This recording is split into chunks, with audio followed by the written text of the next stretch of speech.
नमस्कार, प्रॉपर्टी 24 में आप सभी का स्वागत है और मैं हूं आपके साथ जूही सक्सेना। लीजिए एक बार फिर से लेकर आ गए हैं हम प्रॉपर्टी से जुड़ी अहम खबरें। शो की शुरुआत करें उससे पहले देख लेते हैं हेडलाइंस। डीडीए ने कॉमर्शियल और इंस्टीट्यूशनल जमीन के दाम को घटाने का किया है फैसला। 50,000 करोड़ की जमीन को नहीं मिल सके खरीदार। डीडीए पर भी दिखने लगा रियल एस्टेट में मंदी का असर। कैंपा कोला मामले में महाराष्ट्र सरकार लेगी भारत सरकार के अटॉर्नी जनरल से राय। मुख्यमंत्री करेंगे कैंपा कोला सोसाइटी के निवासियों के लिए राहत की अपील। भारत सरकार ने किया 100 नए शहर बसाने का ऐलान। रियल एस्टेट सेक्टर में आ सकता है बूम। युवाओं को मिलेगा करियर संवारने का भरपूर मौका।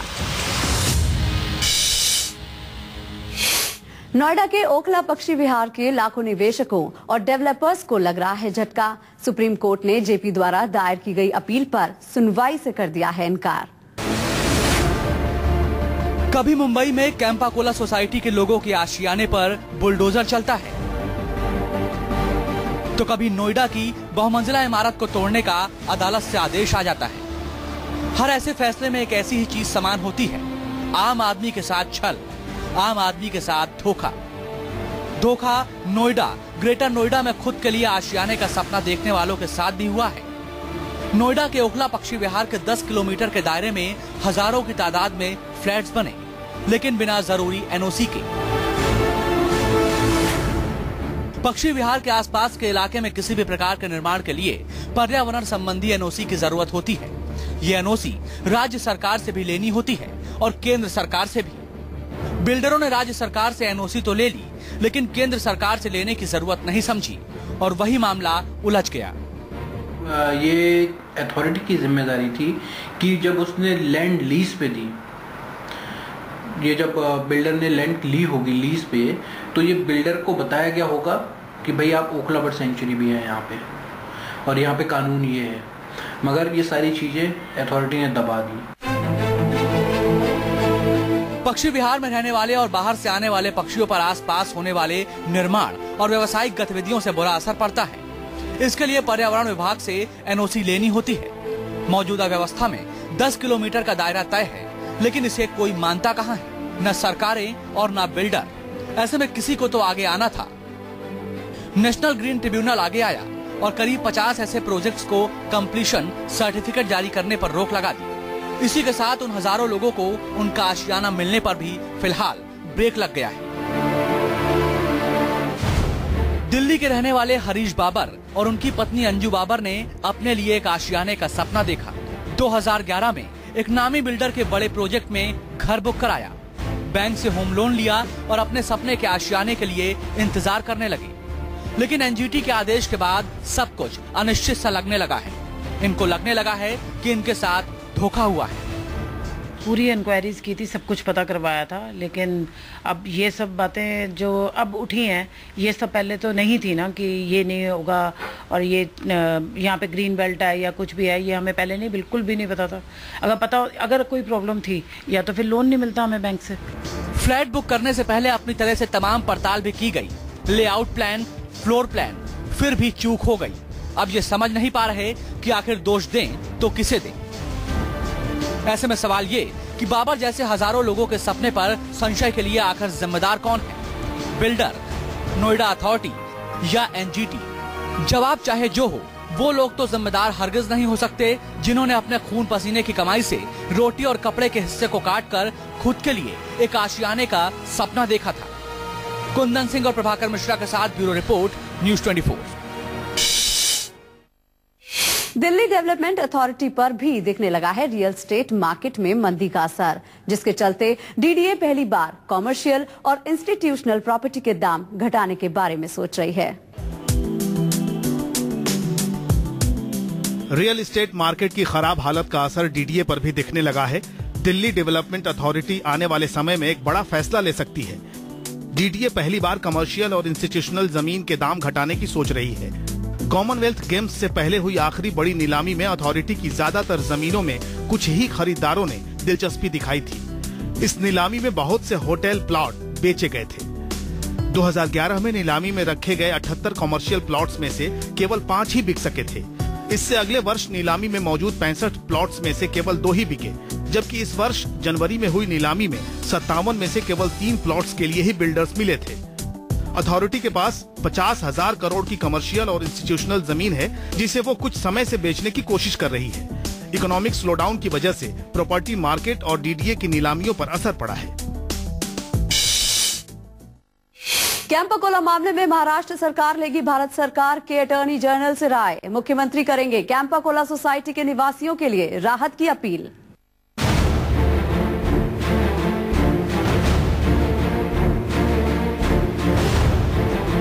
मुंबई के बहुचर्चित कैंपा कोला कंपाउंड के गैरकानूनी फ्लैट्स की चाबी मियाद खत्म होने के बावजूद कंपाउंड के निवासियों ने महानगर पालिका को नहीं सौंपी।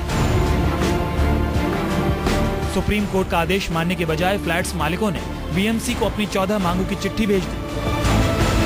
कैंपा कोला के अवैध फ्लैट्स को खाली करने की मियाद 12 जून गुरुवार शाम 5 बजे ही खत्म हो गई, लेकिन करीब 90 अवैध फ्लैट्स के मालिकों ने बीएमसी को ये कहते हुए चाबी सौंपने से इनकार कर दिया कि वो घर खाली करने को तैयार नहीं है।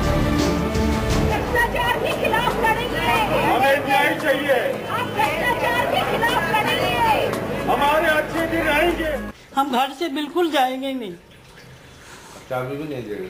अब सरकार को हम चाबी नहीं देंगे, भले वो लोग हमको यहाँ गोली मार के खत्म कर दो, बोले चाबी नहीं देंगे, नहीं देंगे, नहीं देंगे, इसी घर में रहेंगे, इसी घर में मरेंगे। इस मामले में बीएमसी 17 जून से कार्रवाई शुरू कर सकती है। बीएमसी यहां रह रहे लोगों को रविवार तक अपने घर खाली करने का आखिरी नोटिस भेज सकती है। गौरतलब है कि कैंपा कोला सोसाइटी के करीब 100 अवैध फ्लैट्स को सुप्रीम कोर्ट ने तोड़ने का आदेश दिया है। पिछले साल नवंबर में सुप्रीम कोर्ट ने निवासियों को फ्लैट्स खाली करने के लिए 5 महीने की मोहलत दी थी। हालांकि किसी ने भी अपने घर खाली नहीं किए। बीते 3 जून को सुप्रीम कोर्ट के आदेश के बाद कुछ निवासियों ने अपने घर से सामान तो निकाल लिया, लेकिन उन्होंने वहां से नहीं हटने का संकल्प किया हुआ है।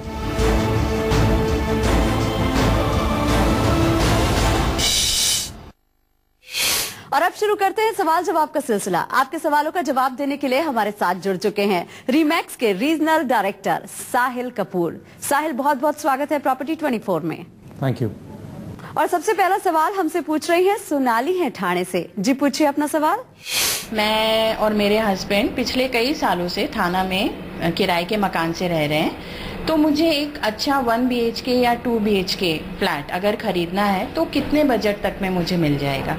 ओके सोनाली, जहाँ तक थाने का सवाल है, थाने के जो प्रॉपर्टी रेट्स हैं, Thane is a very growing market in Mumbai.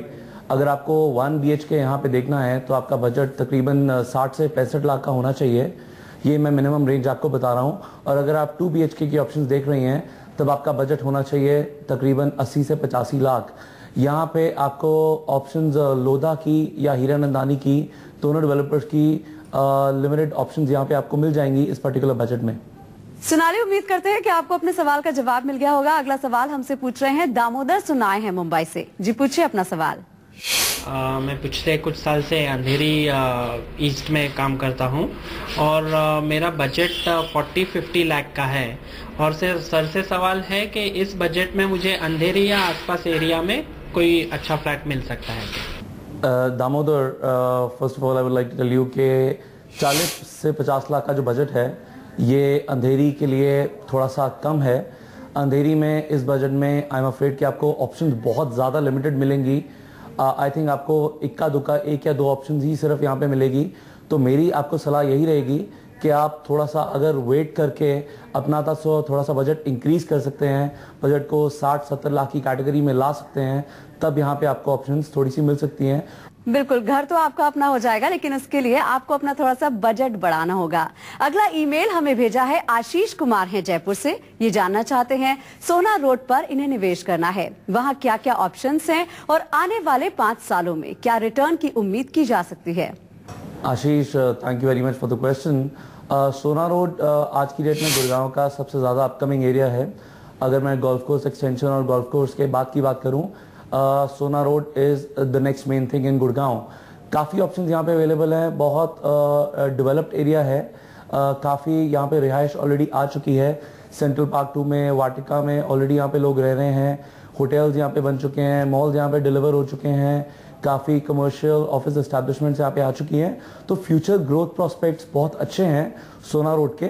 अभी अगर फिलहाल रेजिडेंशियल ऑप्शंस की बात करें, आपके पास परीना में ऑप्शंस हैं, आपके पास सुपरटेक की कई ऑप्शंस यहाँ पे अवेलेबल हैं, और अगर आप थोड़ा सा ऑफ सोना रोड हो जाते हैं, which would be N extended part of सोना रोड ऑल्सो, वहाँ पे आपको टाटा की, यूनिटेक की काफ़ी ऑप्शंस वहाँ पे आपको मिल सकती हैं। तो बहुत सी यहाँ पे ऑप्शंस अवेलेबल हैं, आप अपनी यहाँ पे आके एक बार रिसर्च करिए।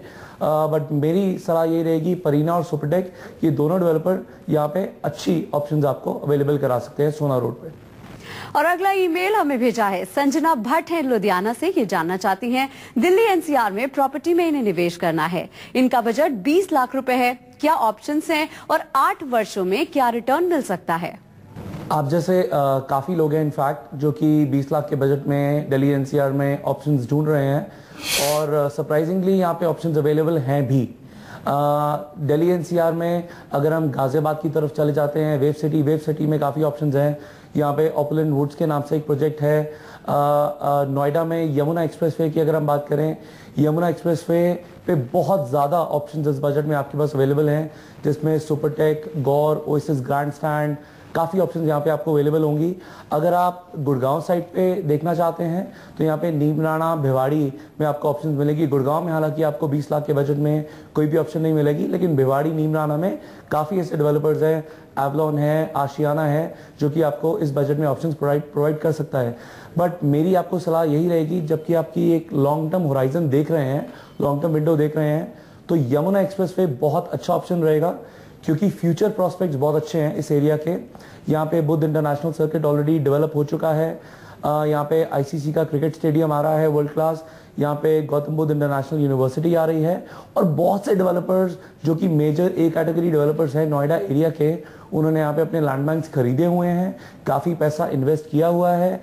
गवर्नमेंट ने इंफ्रास्ट्रक्चर के लिए बहुत पैसा लगाया है दिल्ली आगरा एक्सप्रेसवे को कनेक्ट करने के लिए, तो it's a very good option. तो उम्मीद करते हैं आपको अपने सवाल का जवाब मिल गया होगा। अगला ईमेल हमें भेजा है अर्पिता श्रीवास्तव है लखनऊ से। ये जानना चाहती हैं लखनऊ में प्रॉपर्टी में इन्हें निवेश करना है, कहाँ निवेश करना अच्छा रहेगा और 5 साल में कितना रिटर्न इन्हें मिल सकता है? लखनऊ की प्रॉपर्टी बाजार जो है वो काफ़ी पिछले 2-3 साल में काफ़ी राइज किया है। अगर हम देखें डीएलएफ, एमआर, एल्डेको, काफ़ी ऐसे मेजर जो डेवलपर्स एनसीआर के थे, उन्होंने वहाँ पे अपना बेस सेटअप किया है, वहाँ पे काफ़ी प्रोजेक्ट्स लेके आए हैं। लखनऊ के जो मेन एरियाज हैं जहाँ पे मैं आपको सलाह दूंगा इन्वेस्ट करने की, वो है गोमती नगर एक्सटेंशन। उसके अलावा सुल्तानपुर जो एरिया है वहाँ पे भी आप देख सकते हैं, बट मेरी सलाह माने तो गोमती नगर अच्छी ऑप्शन है। यहाँ पे आपको 3,500 से 4,000 के बजट में थोड़ा सा ऊपर भी जा सकते हैं, अच्छी ऑप्शंस आपको अवेलेबल हो सकती हैं। बिल्कुल, उम्मीद करते हैं कि आपको ढेर सारे ऑप्शंस मिल जाएं। साहिल, बहुत बहुत शुक्रिया हमारे साथ जुड़ने के लिए और हमारे दर्शकों के सवालों का जवाब देने के लिए। Thank you. अगर आपके पास भी प्रॉपर्टी से जुड़ा कोई भी सवाल है, कोई डेवलपर कर रहा है आपको परेशान, या देश में कहीं भी खरीदना चाहते हैं फ्लैट या प्लॉट, मकान या दुकान, लेकिन तय नहीं कर पा रहे हैं कि क्या हो सकता है आपके लिए बेस्ट डील, तो लिख भेजिए अपना सवाल। हमारा ईमेल आईडी है property24@bagnetwork.in। फिलहाल यहाँ लेते हैं एक छोटा सा ब्रेक, लेकिन आप कहीं जाइएगा नहीं। ब्रेक के बाद हम आपको दिखाएंगे देश में नई सरकार कहां कहां बसा सकती है 100 नए शहर। चुनी गई नई एनडीए सरकार ने अपने मैनिफेस्टो में 100 नए शहर बनाने का वादा किया था। जैसे ही सरकार ने अपने इस वादे पर काम करना शुरू किया, वैसे ही रियल एस्टेट मार्केट को भी अच्छे दिन आने की उम्मीद होने लगी है। देश में नई और स्थायी सरकार बनने के साथ ही प्रॉपर्टी निवेशकों के चेहरे पर खुशी देखी जा रही है। रियल एस्टेट से जुड़े जो वादे सरकार ने देश से किए हैं, अगर सरकार उन वादों को पूरा करने पर काम करती है तो रियल एस्टेट सेक्टर के लिए भी खुशी की खबर है। हाल ही में राष्ट्रपति के अभिभाषण के बाद से लोग अब रियल एस्टेट सेक्टर की तरफ आशा भरी निगाहों से देख रहे हैं। पिछले दिनों राष्ट्रपति ने नई सरकार की योजनाओं का एजेंडा पेश किया, जिसमें देश में 100 नए शहर बनाए जाने की बात की गई है। हालांकि अभी ये तय नहीं हुआ है कि ये 100 शहर देश में कहां-कहां बनाए जाएंगे। देखिए, अब चूंकि रियल एस्टेट इन्वॉल्व्स दी स्टील, सीमेंट, सभी चीज़ों की इसकी आवश्यकता होती है, और इसकी जब डिमांड बढ़ती है तो बाकी दूसरे सेक्टर भी इसमें आगे आते हैं, और निश्चित रूप से पूरी इकोनॉमी इससे प्रभावित होती है। आप जानते हैं कि रियल एस्टेट सेक्टर हमारी जो राष्ट्रीय आय है उसका 5 से 7% इसमें कंट्रीब्यूट करता है। तो जब ये आगे बढ़ेगा तो निश्चित रूप से देश की अर्थव्यवस्था में एक बेहतर वातावरण बनेगा, ये मुझे पूरी आशा है। वैसे नए शहर बसाने के लिए दिल्ली मुंबई कॉरिडोर सरकार की पहली पसंद माना जा रहा है। इसका मुख्य कारण ये है कि ये कॉरिडोर 6 राज्यों से होकर गुजरेगा, जिसमें हरियाणा, उत्तर प्रदेश, राजस्थान, मध्य प्रदेश, गुजरात और महाराष्ट्र आते हैं।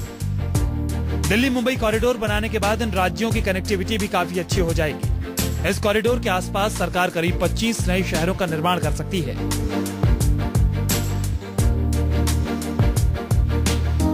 इसके अलावा नए शहर Ganga expressway, Pathankot Ajmer expressway, Hindon expressway, Kundli Manesar Palwal expressway, eastern peripheral expressway, Raipur Bilaspur expressway, अन्य राज्यों के हाईवे और 2 बड़े शहरों के बीच नए शहर बसाए जा सकते हैं।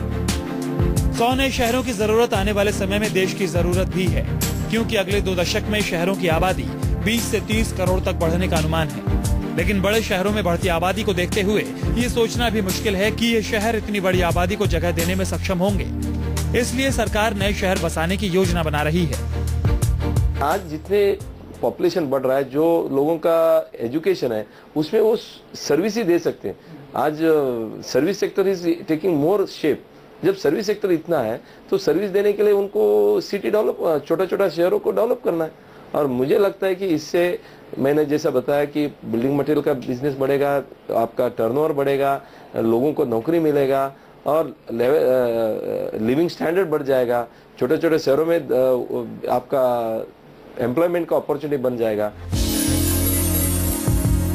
रियल एस्टेट जानकारों का मानना है कि सरकार का ये कदम आम इंसान और रियल एस्टेट सेक्टर दोनों के लिए अच्छा कदम है। नए शहर बसने से रियल एस्टेट सेक्टर में युवाओं को करियर संवारने का भरपूर मौका मिलेगा। डेवलपर्स के लिए नए आर्थिक जोन डेवलप होंगे। आम इंसान जो अपने घर का सपना देख रहे हैं, उन्हें अपना घर भी मिलेगा, साथ ही बड़े शहरों पर भी दबाव कम होगा।